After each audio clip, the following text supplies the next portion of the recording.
Every single person tells stories. It was just that idea of bringing community together and making everyone feel like they belong, because everyone either loves telling stories or loves hearing stories on a day-to-day basis anyway.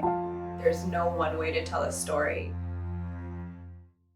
My name is Harleen Bogal. I work at the South Asian Women's Community Center as a youth programs coordinator. So I run the youth programs there as well as community events for the center, organizing with the South Asian Youth Collective.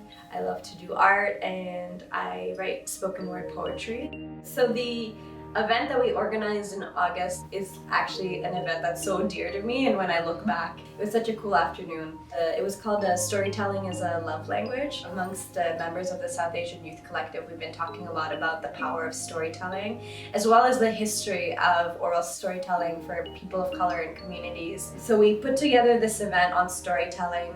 This event is a perfect example of something that really feeds my soul and makes me so grateful of having a job that I just genuinely enjoy.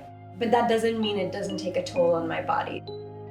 After an event like this, or frankly, even just a long work day, I never know the toll that it's gonna take on my body. I'm really talking about symptoms of the different chronic illnesses I have, but also and mainly the fatigue. The fatigue really starts to set in as soon as the event is finished and I'm like walking home. So I might need more than one day to recuperate. For each of these chronic illnesses, diet is so important. I have an aversion to cooking food because it just reminds me of times where I've had to cook while experiencing such extreme fatigue, where even just stirring in a pot was just so exhausting. If there's only one meal I can eat a day and I can't even cook it, it's gonna end up being something I order in. It's been a process to take the shame out of not eating well, because I had to tell myself that it is my fatigue or mental health that is making it hard for me to eat well. It's brutal on the body. I mean, we're talking about fatigue and depression, let's say. It took me a while to be it's not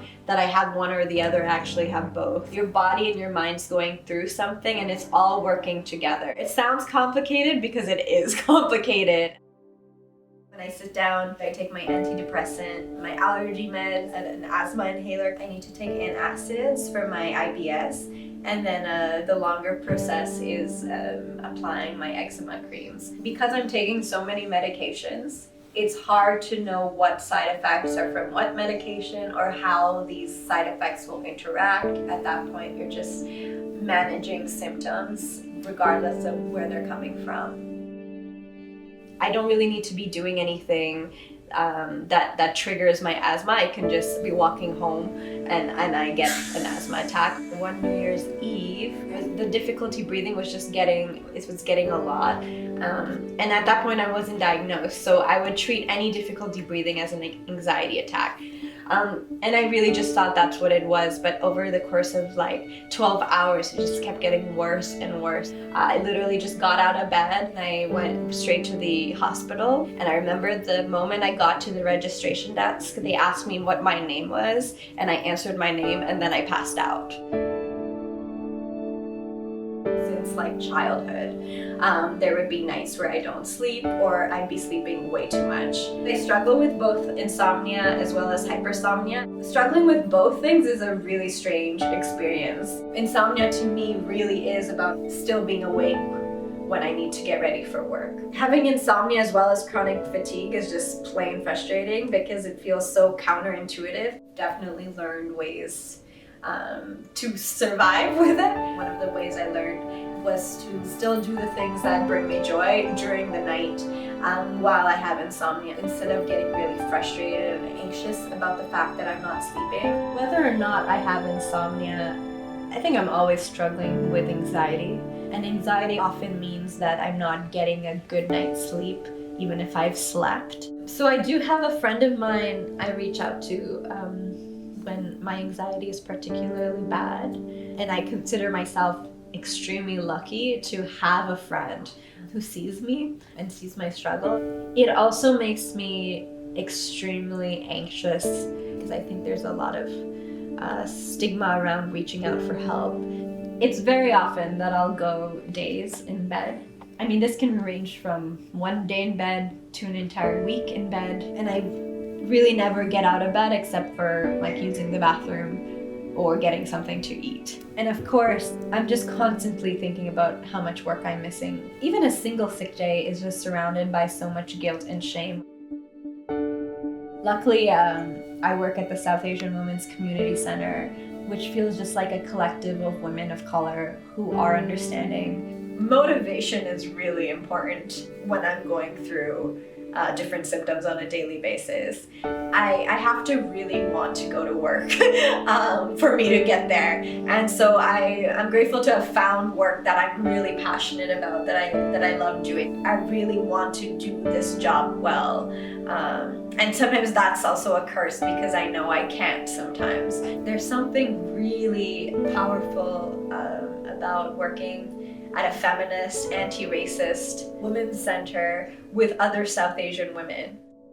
I think if there's one word I can describe my experience with the health system, it would be frustrating.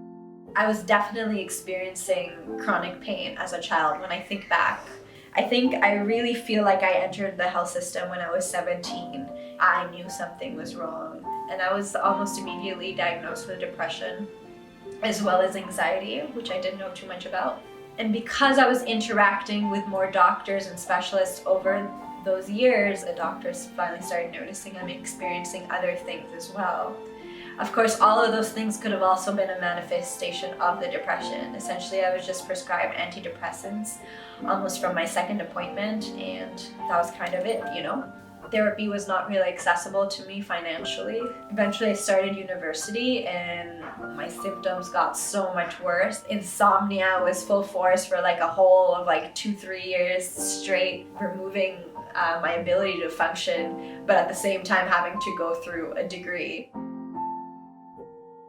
How do you prescribe something appropriately, having just heard 5 minutes of somebody's experiences? So I was often prescribed a lot of things that had like an adverse effect on my day-to-day living. I find I have a better experience with the health system when something's acute. As soon as something becomes chronic with no obvious cause, that's the point you might need that constant support, but that's when the support starts to go away because they're like, it's chronic, I don't know what to do.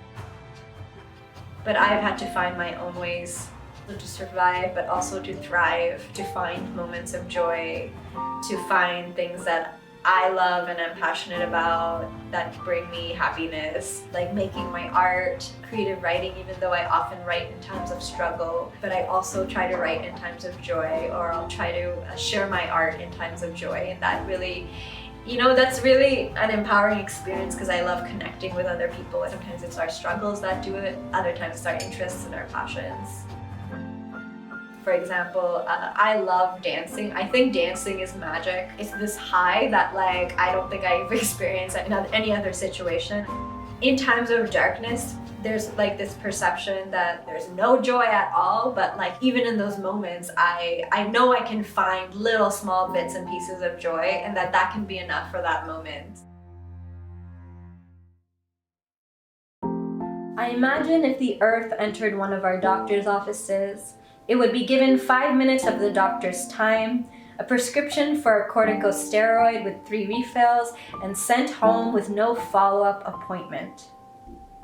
Some days I feel the earth and I have a lot in common. Gaslit by self-proclaimed experts, and when we have more than one problem at a time, we see annoyance on our listeners' faces. Some days I pretend my aching body is just a manifestation of the earth's pain. I imagine my spasming back, the raped and murdered women of the world, my draining sinuses, the melting ice caps, my swollen knees, the fleeing refugees from war and persecution. I picture my inflamed lungs as the burning Amazon forest. My dark, rough skin patches Trump's wall and migrant prisons. The swelling in my uterus, the plastic stuck in ocean beings' throats. And this fatigue and depression, the constant threat of fists larger than our faces, the regimes of hatred and genocide hitting our mouths for breathing a little too loudly.